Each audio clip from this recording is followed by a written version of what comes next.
Hello everyone, once again welcome you all to CSNet Adda 24/7 YouTube channel. तो जी हाँ, आपको thumbnail देख के पता चले गया होगा कि एक असिस्टेंट प्रोफेसर, मतलब एक नहीं, काफ़ी सारे असिस्टेंट प्रोफेसरशिप के लिए एक वैकेंसी निकाला गया है थ्रू यूपीएससी। तो UPSC recruitment for the assistant professorship, इसके ऊपर ये वीडियो है, तो वीडियो को एंड तक जरूर देखिएगा। थोड़ा सा वक्त लेना चाहूँगा मैं आप लोगों से, ताकि आपको थोड़ा बहुत डिटेल्स में इसके ऊपर बात कर लेते हैं। और ऑब्वियसली ये परमानेंट पोस्ट है, ऐसा नहीं है कि कॉन्ट्रेक्चुअल पोस्ट है और या फिर डेपुटेशन बेसिस पे है। ये परमानेंट पोस्ट होगा, गवर्नमेंट का पोस्ट है, ग्रुप ए गेजेटेड पोस्ट होने वाला है। एंड इसमें अगर आपके पास मास्टर्स है या फिर आपके पास पीएचडी है, दोनों के लिए ही ये ओपन है। तो इसमें क्या डिटेल्स है, इसके ऊपर थोड़ा सा बात कर लेते हैं। तो आपको यूपीएससी को ऑफिशियल वेबसाइट पे जाना पड़ेगा। वहाँ पे जाने के बाद व्हाट्स न्यू पे क्लिक जैसे ही करोगे, मैं जस्ट दिखा देता हूँ आपको।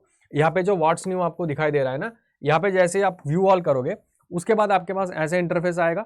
You have to click on this advertisement number 1 2025। Advertisement number 1 2025 में जैसे क्लिक करोगे, आपके सामने इस तरीके का एक यूजर इंटरफेस ओपन होगा। यहाँ पे जैसे डॉक्यूमेंट्स के ऊपर आप क्लिक करते हो, तो डॉक्यूमेंट्स के ऊपर क्लिक करते ही आपके पास ऐसे एक डॉक्यूमेंट्स ओपन हो जाएगा। अब इस डॉक्यूमेंट्स में आप देख पाओगे 51 पेज का डॉक्यूमेंट्स है, मतलब नोटिफिकेशन है। इसमें आप देख पा रहे हो कि advertisement number 1, Union Public Service Commission invites online recruitment application. ठीक है, ऑनलाइन रिक्रूटमेंट के लिए एप्लीकेशन है for the recruitment by the selection to the following post. अब यहाँ पे आपको थोड़ा सा नीचे जाना पड़ेगा, पहला डिटेल्स मत देखो। जैसे आप थोड़ा सा नीचे चलोगे, after after after after after that, जैसे पोस्ट नंबर 2 पे आओगे, यहाँ पे आपको दिखेगा 3 vacancies for the post of assistant professor chemistry. अब यहाँ पे असिस्टेंट प्रोफेसर, बहुत सारे सब्जेक्ट्स के लिए असिस्टेंट प्रोफेसरशिप का वैकेंसी निकाला गया है। तो पहले केमिस्ट्री का है, मतलब मेरे पास आया था जब मैंने देखा था कि केमिस्ट्री का ही पहले वैकेंसी दिखाया गया था, तो मुझे लगा कि सबके बारे में बात करनी चाहिए। तो केमिस्ट्री, अच्छा ओके।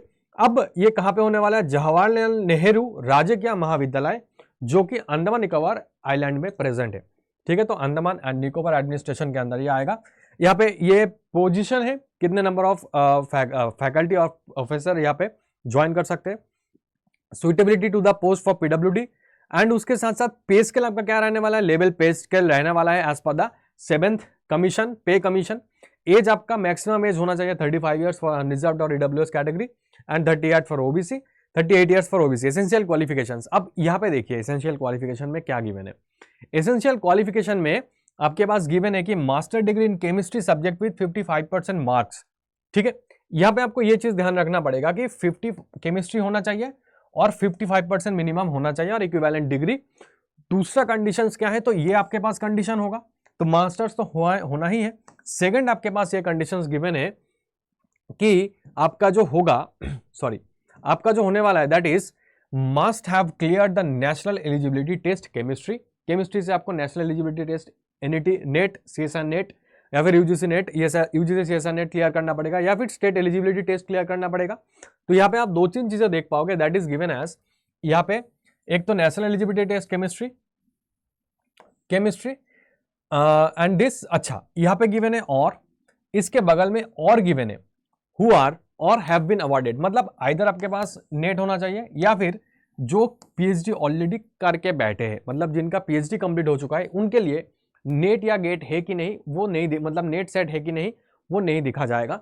अगर आपके पास पीएचडी डिग्री है तब भी आप अप्लाई कर सकते हो। Chemistry in accordance with the UGC standard and procedure for award of MPhil और पीएचडी डिग्री रेगुलेशंस 2009 और 2016 and then amendments name time to time as this सब कुछ यहाँ पे गिवन है, आप देख सकते हो। सो आपका अगर पीएचडी हो रखा है या फिर आपने नेट क्वालिफाई किया है, तो you can apply for that degree this post. और यहाँ पे एक चीज गिवन है कि ये चीजें फॉलो देखा जाएगा अगर आपने पीएचडी कंप्लीट करके रखा है तो। सो यहाँ पे देख रहा है, तो PhD candidate shall be exempted from the requirement of NET, SLET और SET for recruitment and appointment of assistant professor university institute subject to fulfilment of the following condition. जैसे PhD degree of the candidate has been awarded, मतलब आपने regular mode पे किया है। दूसरा है कि थीसिस जो होगा has been evaluated by at least 2 external examiner. ठीक है, मतलब 2 एक्सटर्नल एग्जामिनर ने आपका थीसिस को रिव्यू किया है और इवैल्यूएट किया है। Open PhD viva voice of the candidate has been conducted, मतलब सिंपल से सिंपल ये बात है कि रेगुलर आपने पीएचडी करके रखा है। जो आपके पास पीएचडी डिग्री है वो रेगुलर पीएचडी डिग्री होनी चाहिए।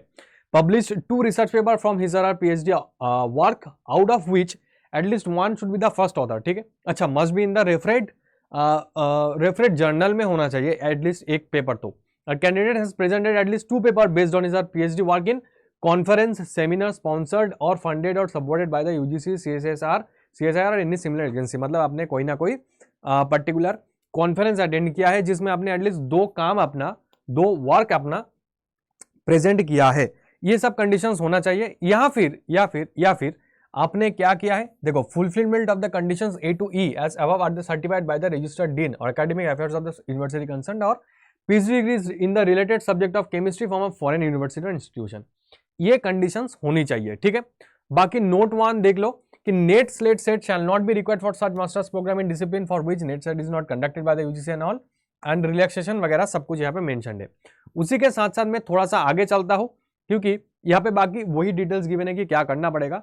अदर डिटेल्स मतलब वही है कि परमानेंट है, जनरल सेंट्रल सर्विस है, A gazetted group A gazetted post है, नॉन मिनिस्ट्रियल पोस्ट है, ऑब्वियस बात है।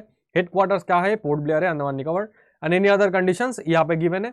उसके साथ साथ देखो assistant professor in commerce given है, उसका भी वैकेंसी आया है।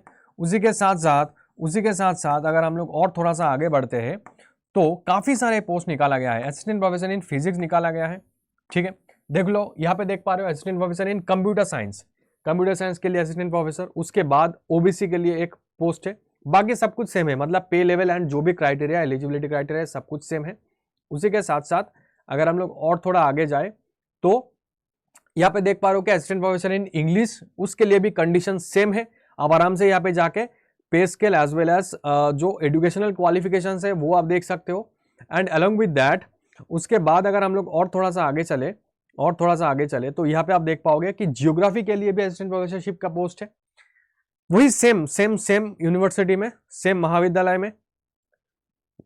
उसके बाद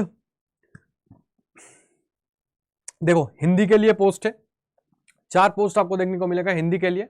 अलॉन्ग विद दैट कहा गया जी, असिस्टेंट प्रोफेसर हिस्ट्री हो गया, मतलब हिस्ट्री का भी पोस्ट है। उसके साथ साथ अगर आप बात करें तो यहाँ पे क्या मिलेगा आपको देखने को मिल जाएगा फिजिक्स का, इसका मैं बारे में बात करने वाला था। अगर आप साइंस बैकग्राउंड से हो तो ये वीडियो आप अपने सारे दोस्त को शेयर करना, जो साइंस से है, नॉन साइंस से है, मतलब ह्यूमैनिटीज, आर्ट्स, कॉमर्स से है, सबको ये वीडियो जरूर शेयर करिएगा। ये फिजिक्स के लिए भी यहाँ पे वैकेंसीज है, तो आप डेफिनेटली ये अपने दोस्तों के साथ जरूर शेयर करिएगा, बहुत ज़्यादा इंपॉर्टेंट बन जाता है यूपीएससी के तरफ से ये। उसके अलावा प्लांट साइंस का भी वैकेंसीज है। तो ये इतने सारे जो सब्जेक्ट्स है, ये सब्जेक्ट्स के वैकेंसीज आपको यहाँ पे देखने को मिल जाएगा। समझ में आ गया क्या? तो इसी के साथ साथ हम लोग और थोड़ा सा आगे जाके यहाँ पे देख पा रहे हो पॉलिटिकल साइंस हो गया, तो बहुत सारे वैकेंसीज है, तो सारी वैकेंसीज मैंने ऑलमोस्ट बता दिया है यहाँ पे। एंड अलॉन्ग विद दैट तो आई थिंक यहाँ पे खत्म होता है हमारा, नहीं और भी है शायद थोड़ा सा। असिस्टेंट प्रोफेसर जूलॉजी हो जाएगा, ठीक है, आपको जूलॉजी के लिए भी वैकेंसीज है। एंड एक मिनट, ठीक है। एंड लास्टली कॉमर्स, ये भी अंडमान निकोबार के अंदर ही है, दूसरा एक कॉलेज के अंदर है ये। सो आप आराम से इसको एक बार पढ़ लीजिएगा। मैं और थोड़ा सा नीचे चला जाता हूँ, यहाँ पे भी इकोनॉमिक्स एंड सारे चीज़ें। तो बेटा इतने सारे टॉपिक्स के लिए आपको यहाँ पे देखने को मिलेगा। फिर से इंग्लिश, तो कहाँ गए, तो जी हाँ, आई थिंक यहाँ पे खत्म होता है। फिर से हिस्ट्री, वही दूसरी यूनिवर्सिटी में। फिजिकल एजुकेशन, ठीक है, तो मतलब जो यूजीसी नेट वाले हैं उसके साथ भी इसको शेयर करिएगा definitely. And along with that तो यहाँ पे होता है हमारा खत्म, और बाकी आपको देखना पड़ेगा कि कब से कब तक इसको आपको अप्लाई करना होगा। तो that is going to be 27 March. 27 मार्च से पहले आपको इसको अप्लाई करना पड़ेगा। और last date of printing of completely submitted online application is 28 March. तो जल्दी से जल्दी जाकर अप्लाई करिए अभी से, ठीक है। और बाकी यहाँ पे सारी चीजें गिवन है कि किस तरीके से आपका ये सिलेक्शन होने वाला है, ठीक है। सिलेक्शन क्राइटेरिया क्या होगा, और सिटीजनशिप होना चाहिए, एज लिमिट्स क्या होगा, मिनिमम एसेंशियल क्वालिफिकेशंस क्या होगा। एंड इंपॉर्टेंट ये होगा कि यहाँ पे एप्लीकेशन फी क्या रहेगा। एप्लीकेशन फी SC/ST के तो ऑब्वियसली एग्जेम्प्टेड है, और उसके अलावा जो भी जनरल OBC कैंडिडेट्स हैं उनको सिर्फ और सिर्फ 25 रुपीज़ पे करना पड़ेगा। एंड रिलैक्सेशन वगैरह तो सब कुछ मैंने यहाँ पे बता दिया है, और यहाँ पे आपको और कुछ इन्फॉर्मेशन ज़रूरत नहीं है। अप्लाई कैसे करना है वो तो आपको पता चल ही जाएगा। आप यहाँ पे देख सकते हो किस तरीके से अप्लाई करना पड़ता है। और इसके लिए ये मोस्ट ऑफ द केसेस ये होता है कि इसके लिए इंटरव्यू करवाया जाएगा। तो candidate shortlisted for interview on the basis of information provided in the online application form submitted by them will be required to send self-attested copies of the documents and relevant certificates in support of the claims made in the application as and when demanded by the commission. So आपको ये करना पड़ेगा, ठीक है। सो आपको first of all online application करना पड़ेगा। आपको पहले तो बाई पोस्ट कुछ भी भेजने की जरूरत नहीं है, वो तभी भेजना पड़ेगा जब कमीशन आपको बोलेंगे भेजने के लिए, ठीक है। सो आपका इंफॉर्मेशन सब सही होना चाहिए। ये रहेगा overall conditions. So documents and certificates to be produce at the time of interview, सब कुछ यहाँ पे मेंशन है, तो आप एक बार जरूर पढ़ लीजिएगा इसको। और ज्यादा लंबा ना करते हुए इस वीडियो को हम लोग यहाँ पे एंड करते हैं। तो आई होप आपको समझ में आ गया होगा कि किस चीज़ के रिगार्डिंग वैकेंसी है।